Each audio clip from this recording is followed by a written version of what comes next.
Alleluia, alleluia, alleluia, alleluia. Si Kristo'y muling nabuhay, resurrexit sicut dixit. Alleluia, alleluia, alleluia, alleluia. Si Kristo'y muling nabuhay, alleluia.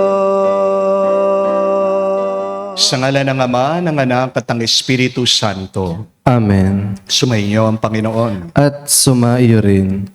Mga kapatid, sa ating simbahan, ang pagiging Katoliko, Kristiyano, merong 3 B na napakahalaga para sa atin. The first B is believing in God. The second B is belonging to God and to our community. And the third B is behaving righteously, behaving saintly.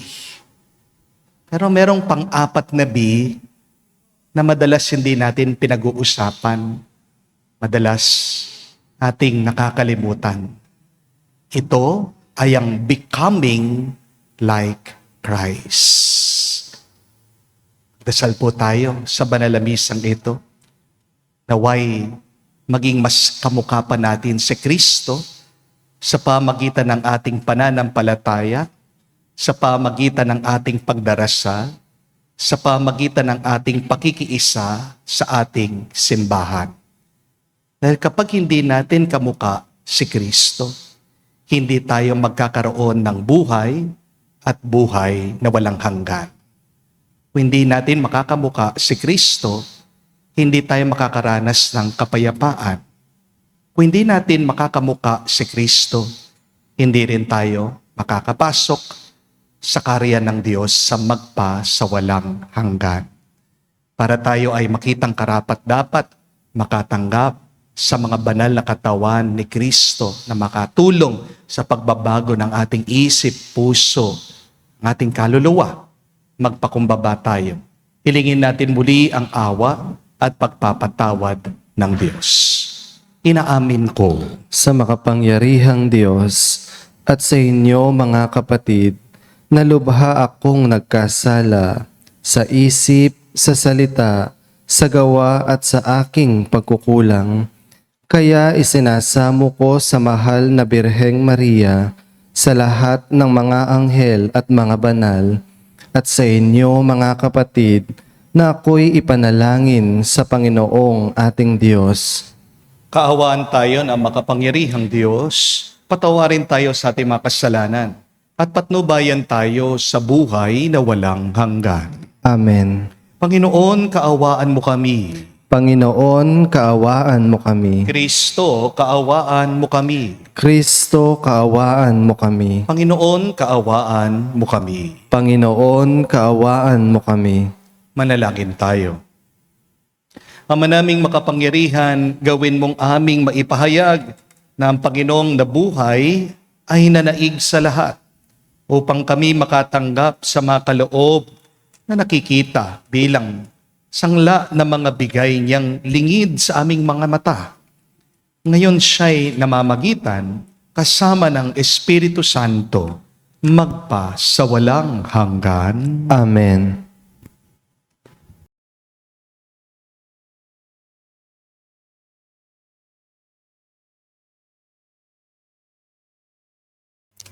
Pagbasa mula sa mga gawa ng mga apostol.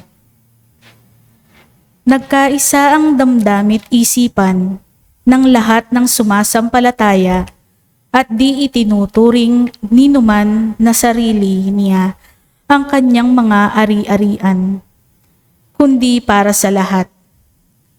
Ang mga apostol ay patuloy na gumagawa ng kababalaghan at nagpapatotoo sa muling pagkabuhay ng Panginoong Hesus. At ibinuhos ng Diyos ang kanyang pagpapala sa kanilang lahat.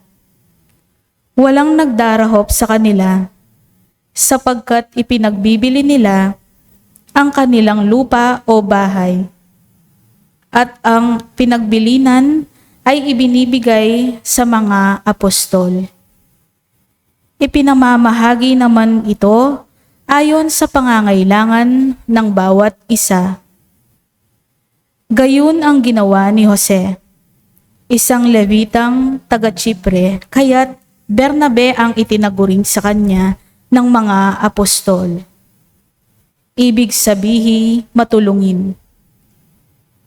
Ipinagbili niya ang kanyang bukid at ibinigay sa mga apostol ang pinagbilhan.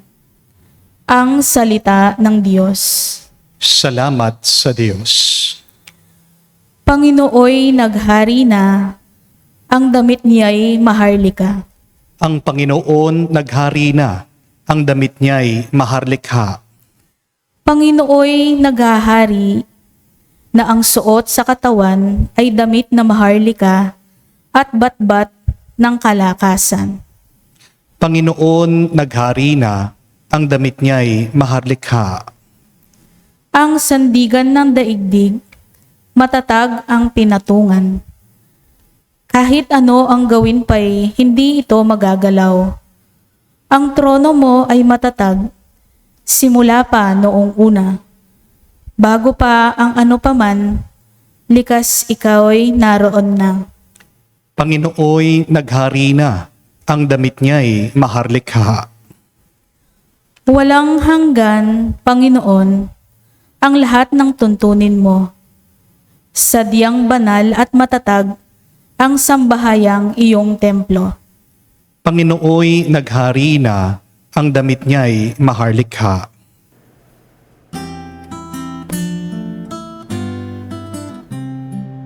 Alleluia, alleluia, alleluia, alleluia, alleluia, alleluia, alleluia, alleluia, alleluia, alleluia, alleluia, alleluia. Ang anak ng tao'y dapat na itampok at itaas upang lahat ay maligtas. Aleluya, aleluya. Sumainyo ang Panginoon. At sumaiyo rin. Ang mabuting balita ng Panginoon ayon kay San Juan. Papuri sa iyo, Panginoon. Nung panong yun, sinabi ni Jesus kay Nicodemo, "Huwag kayong magtataka sa sinasabi ko sa inyo. Lahat ay kinakailangan ipanganak muli. Umiihip ang hangin kung saan ibig at naririnig ninyo ang ugong nito.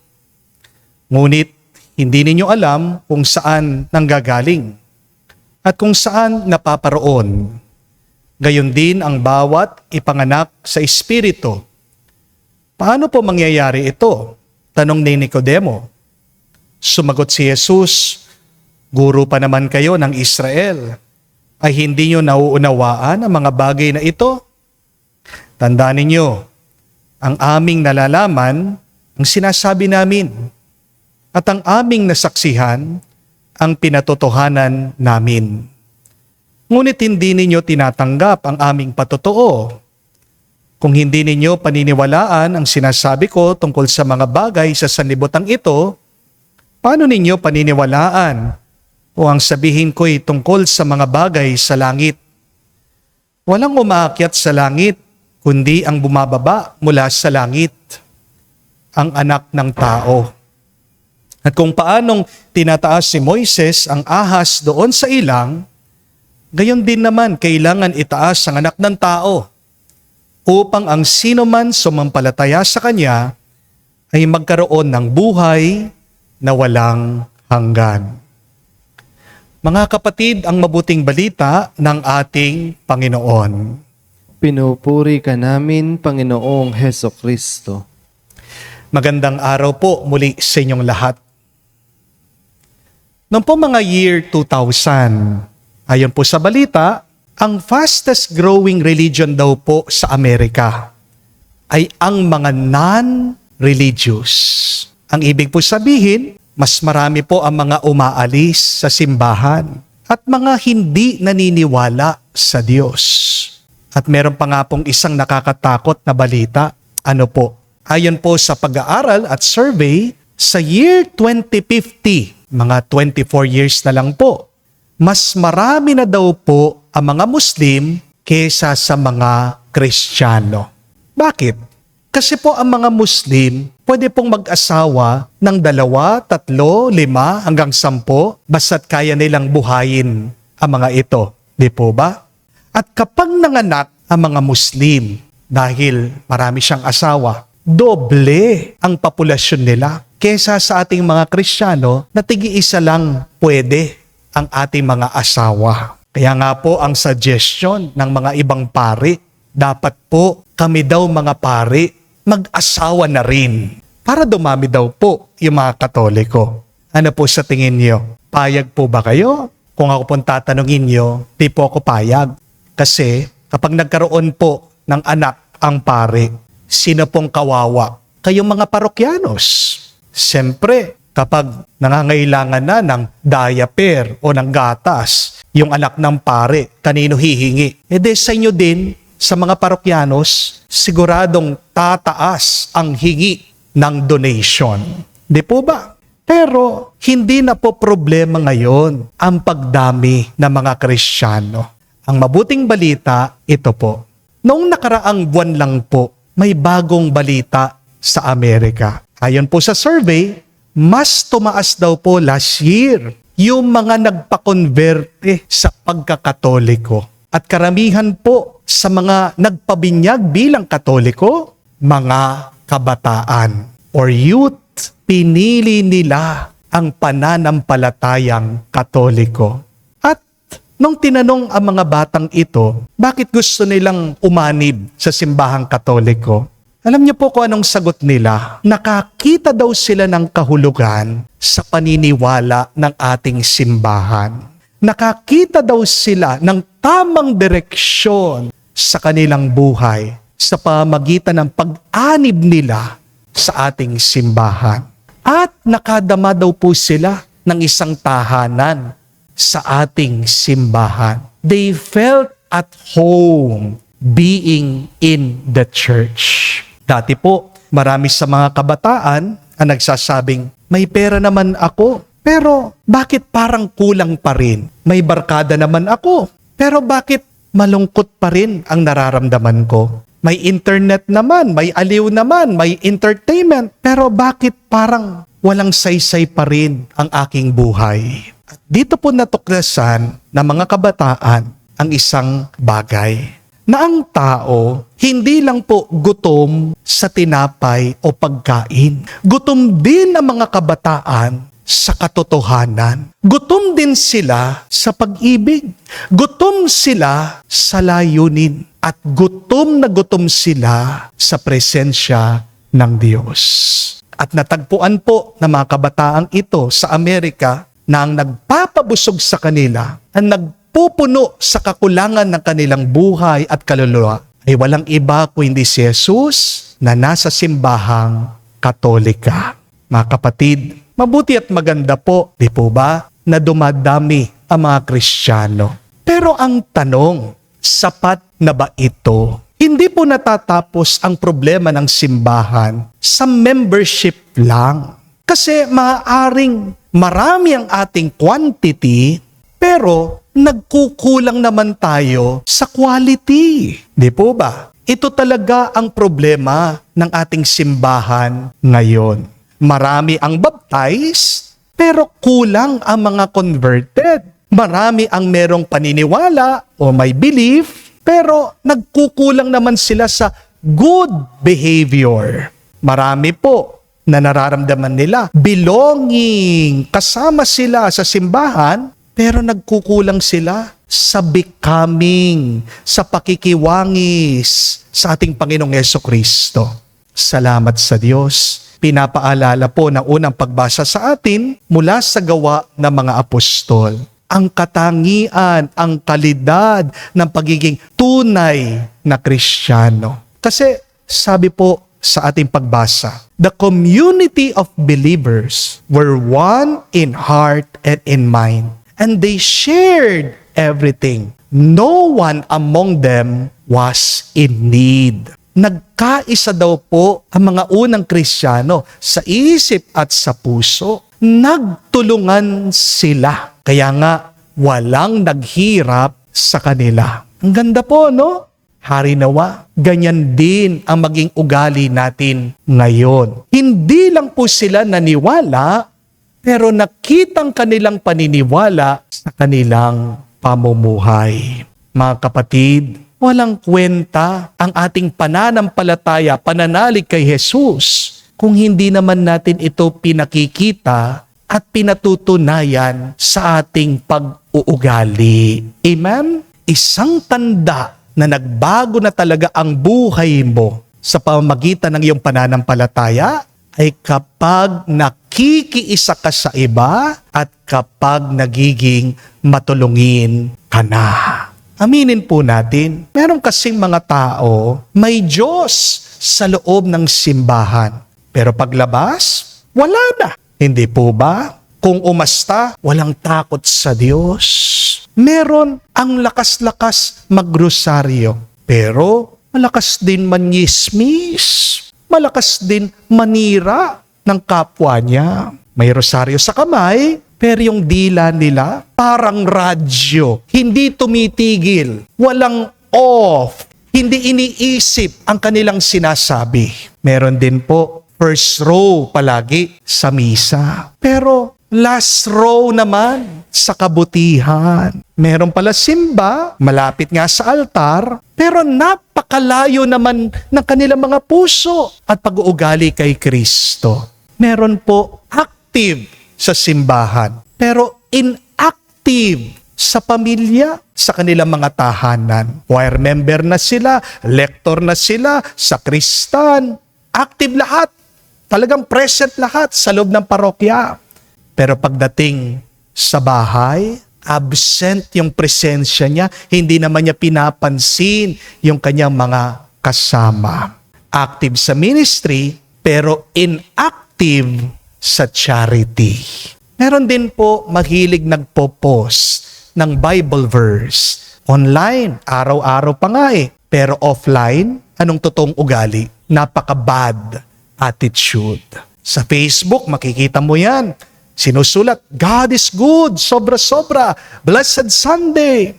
Pero sa totoong buhay, mapanglait, napakayabang, madaling magalit, mainitin ang ulo, ang post, palaging banal. Pero ang buhay, kabaliktaran. Kaya nga, napakahalaga ang paalaala ng ating Panginoong Jesucristo sa ating ebanghelyo that we should be born again from above. Sabi niya, tayong lahat kailangan nating isilang muli. Kasi marami sa atin pinanganak na Kristiyano, pero hindi sila pinanganak mula sa Diyos. Mga kapatid, hindi po sapat na kayo'y Katoliko, kayo'y Kristiyano sa papel lang, sa baptismal certificate. Sana maging tunay kayong Katoliko at Kristiyano sa pagbabago ng iyong puso, sa pagbabago ng buong pagkatao mo. Mga kapatid, maganda pong tanungin, magandang pagmunihan ngayon. Ako ba talaga ay born again from above? O baka born out of habit? Baka kaya ikaw ay nagsisimba lang, nananalangin, dahil nakasanayan mo. Magandang itanong, are you really changed? Are you really transformed? Are you really converted? O baka sumusunod ka lang sa agos? Baka simpleng church-goer ka lang? Kasi mga kapatid, kapag hindi nagbagong iyong pag-uugali, baka ikaw ang maging dahilan ng pag-alis ng iba sa simbahan. Remember that if you do not change your attitude, if you won't be converted, then you might become the reason why other people are leaving the church. Isa po sa mga pinaka nakakatakot na tao dito sa mundo ay ang isang Kristiyano na hindi nagbago sa kanyang buhay. Amen? The worst kind of a person is a Christian who did not become like Christ. Ang isang Kristiyano sa pangalan lang ay peke, nagbabalat kayo. At yan ay anay ng simbahan. Amen? Magdasal po tayo sa banal na misang ito. Huwag lang sanang paramihin ng Diyos ang mga Kristiyano, ang mga kaanib ng ating simbahan. Magdasal tayo sa Diyos. Paramihin pa sana niya ang mga mabubuti, mababait at banal na Kristiyano at Katoliko. Kapag tayo'y nagkaisa, ano ang sabi ng unang pagbasa? Makakaranas tayo ng mga kamangha-manghang bagay. Makakaranas tayo ng himala sa ating buhay na kailangan ng ating mundo ngayon na puno ng gera, puno ng karahasan, puno ng korupsyon. Paano natin malalabanan ang kasamaan na yan? Umpisan natin sa pagkakaisa natin sa isip, sa puso, sa ating panalangin. Amen. Tumayo po tayo.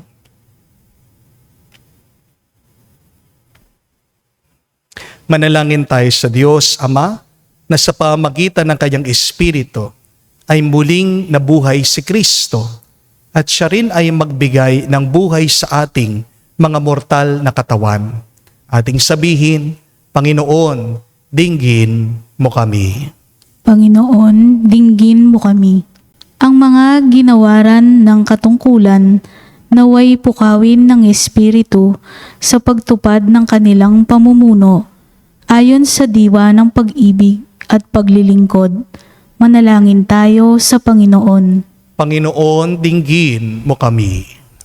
Atin nawang patuloy na panibaguhin sa Espiritu ang ating mga sarili at lumago tungo sa kaganapan ng pag-ibig ni Kristo.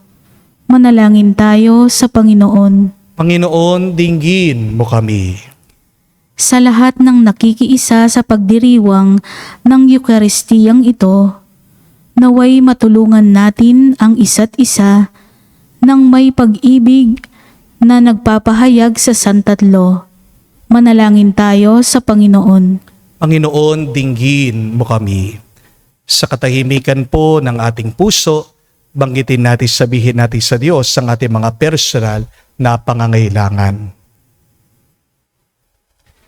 Panginoon, ibuhos mong iyong Espiritu sa aming mga puso upang baguhin ang aming buhay sa pamagitan ng buhay na kalooban sa amin ng muling pagkabuhay ni Kristo. Hinihiling namin ito sa pamagitan ni Kristo, aming Panginoon. Amen.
Manalangin kayo mga kapatid para ng ating mga paghahain ay kalugdan ng Diyos amang makapangyarihan. Tanggapin nawa ng Panginoon itong paghahain sa iyong mga kamay, sa kapurihan niya at karangalan, sa ating kapakinabangan at sa buong sambayanan niyang banal.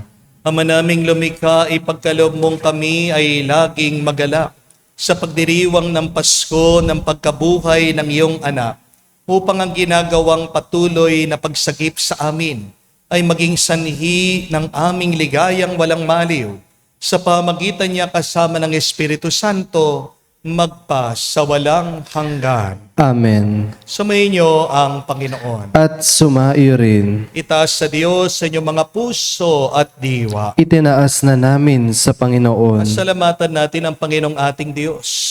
Marapat na siya ay pasalamatan. Ama naming makapangyarihan, tunay nga marapat ikaw ang aming pasalamatan. Ngayon pinagdiriwang ang paghahain ng Mesiyas, ang maamong tupa na tumubos sa aming lahat, sa paghahain ng sariling buhay at sa pagkabuhay ng anak mong mahal. Nabuksang ganap ang iyong tahanan at kami pinaghaharian mong naging kasambahay. Sa pagkamatay niya sa krus, nalupig ang kamatayan. Sa kanyang pagkabuhay, naging buhay siya ng tanan. Kaya kaisa na mga anghel nagsisiawit ng papuri sa iyo. Nang walang humpay sa kalangitan, kami nagbubunyi sa iyong kadakilaan.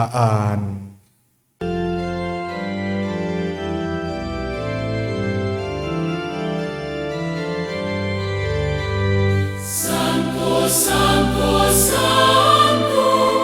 Panginoong Diyos ng mga hukbo, napupuno ang langit at lupa ng kadakilaan mo. Hosana, Hosana, sa kainasan, pinagpalang na paririto sa ngalan ng Panginoon. Hosana, Hosana, sa kainasan. Hosana, Hosana, sa kainasan.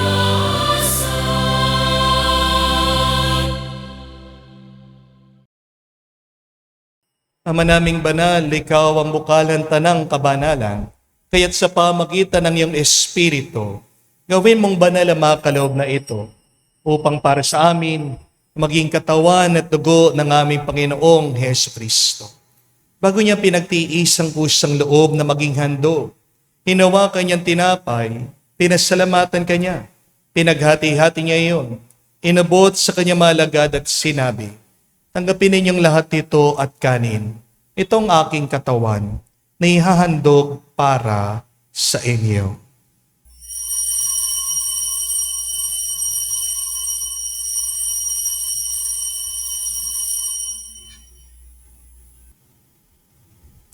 Gayon din naman, nung matapos ang hapunan, hinawakan niyang kalis. Muli kanyang pinasalamatan. Nabot niyang kalis sa kanyang malagad at sinabi, tanggapin ninyong lahat ito at inumin. Ito ang kalis ng aking dugo, ng bago at walang hanggang tipan. Ang aking dugo ay bubuhos para sa inyo at para sa lahat. Sa ipagpapatawad ng mga kasalanan, gawin ninyo ito sa pag-aalaala sa akin.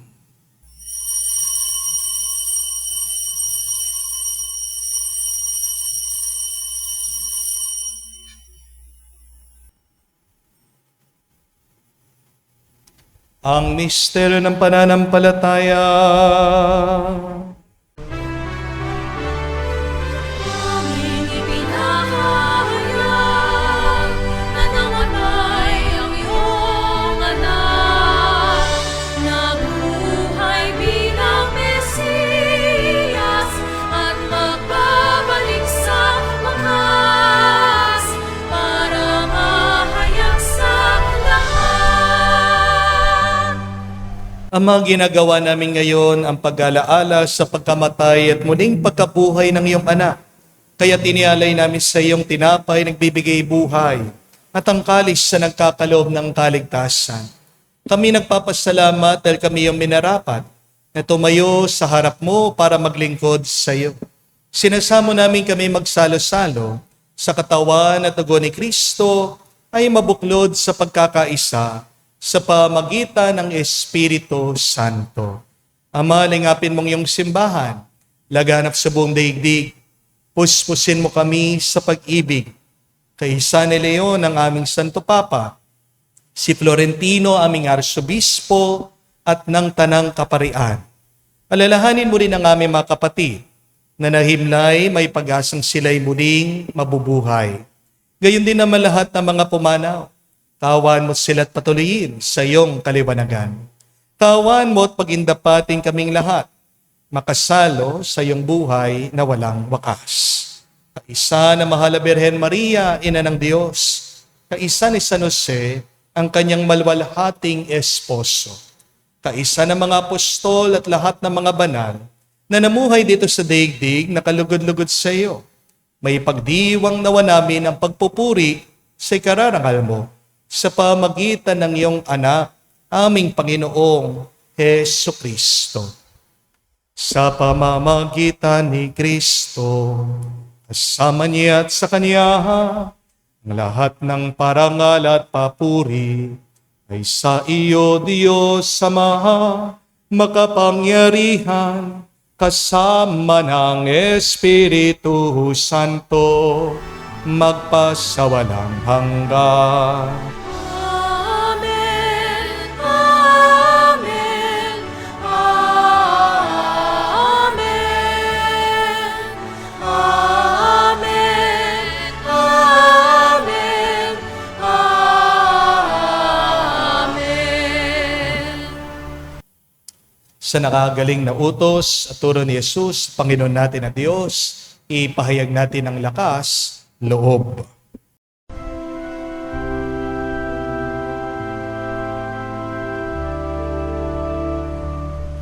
Ama namin, sumasalangit ka, sambahin ang ngalan mo, mapasa amin ang kaharian mo, sundin ang loob mo dito sa lupa para nang sa langit. Bigyan mo kami ngayon ng aming kakanin sa araw-araw, at patawarin mo kami sa aming mga sala para ng pagpapatawad namin sa nagkakasala sa amin. At huwag mo kami ipahintulot sa tukso, at iadya mo kami sa lahat ng masama. Hinihiling namin kami, Diyos, sa lahat ng masama, pagkalooban ng kapayapaan araw-araw, ligtas sa kasalanan, at ilayo sa lahat ng kapamakan. Samantalang aming pinanabikan ang dakilang araw ng pagpapahayag ng tagapagligtas naming si Hesu Kristo. Sapagkat iyo ang kaharian at ang kapangyarihan at ang kapurihan magpakailanman. Amen. Panginoong Hesu Kristo, sinabi mo sa mga apostol, kapayapaan ang iniwang ko sa inyo, ang aking kapayapaan binibigay ko sa inyo. Tunghayan mo ang aming pananampalataya at huwag ang aming pagkakasala. Magkalooban mo kami ng kapayapaan at pagkakaisa ayon sa iyong kalooban. Kasama ng Espiritu Santo, magpa sa walang hanggan. Amen. Kapayapaan ng Panginoon ay laging sumainyo. At sumaiyo rin. Bigayan po tayo ng kapayapaan sa bawat isa. Peace with you po. Kapayapaan po sa inyong lahat.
Diyos na nag-aalis ng mga kasalanan ng sanlibutan. Ipagkaloob mo sa amin ang kapayapaan.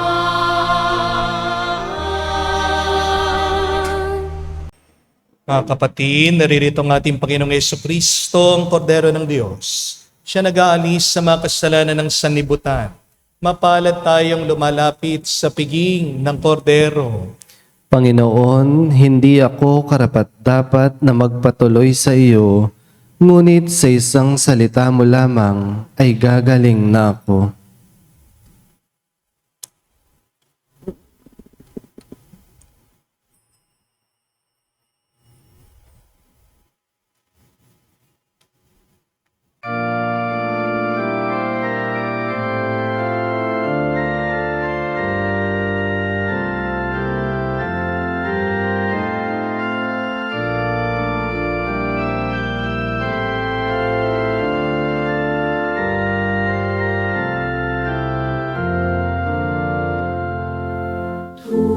Tubig ng buhay sa dahanan ng may kapal.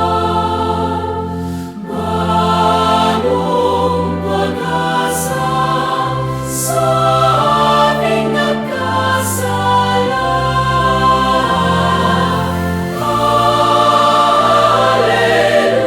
Hallelujah, si Kristo ay hinalay na magsalang masaya sa bukal ng pag-asa. Tubig lumanoy ka sa dahanan ng sanlibutan. Sala'y hugasan ngayong mapagkailanman. Hallelujah, si Kristo ay hinay na magsalang masaya sa bukal ng pag-asa. Manalangin tayo. Ama naming mapagmahal, ang aming mga pagluhog ay iyong pakinggan para sa pagkakamit ng iyong tulong sa amin araw-araw at para sa pagkakaloob ng ligayang walang katapusan na pawang dinudulot ng banal na pakikinabang sa pagdiriwang ng pagpapalitan ng iyong bigay at aming alay sa pamagitan ni Jesucristo kasama ng Espiritu Santo, magpa sa walang hanggan. Amen. I think it was Pope Benedict XVI who said that it is better to have a few faithful Catholics than to have many Catholics who are not faithful to their faith. Di bali na kakaunti yung mga kaanib ng simbahan, basta tapat lang sila sa kanilang paniniwala, sa kanilang pag-ibig sa Diyos, at sa kanilang malasakit sa mga kamukha nilang Katoliko. Dahil aanuhin natin yung pagkadami-dami natin, wala naman tayong pakialam sa bawat isa. Aanuhin natin yung pagkadami-dami natin, pero hindi naman tayo tapat sa Diyos at nagpapatuloy tayo sa pagkakasala. Yan ang isang criticism o puna sa ating mga Katoliko dito po sa Pilipinas. Tayo po ang pinakamaraming population ng Katoliko dito sa Asia, pero isa tayo sa mga pinaka-corrupt. Hindi po ba? Dahil nagkukulang tayo doon sa becoming. Mga kapatid, Tandaan natin ang katangian, ang ugali ng mga sinaunang Kristiyano. That they were one in mind and in heart. Magkaisa sana tayo sa isip at puso para doon tayo magiging mas mapagbigay, magiging mas matulungin sa iba, walang maghihirap sa atin.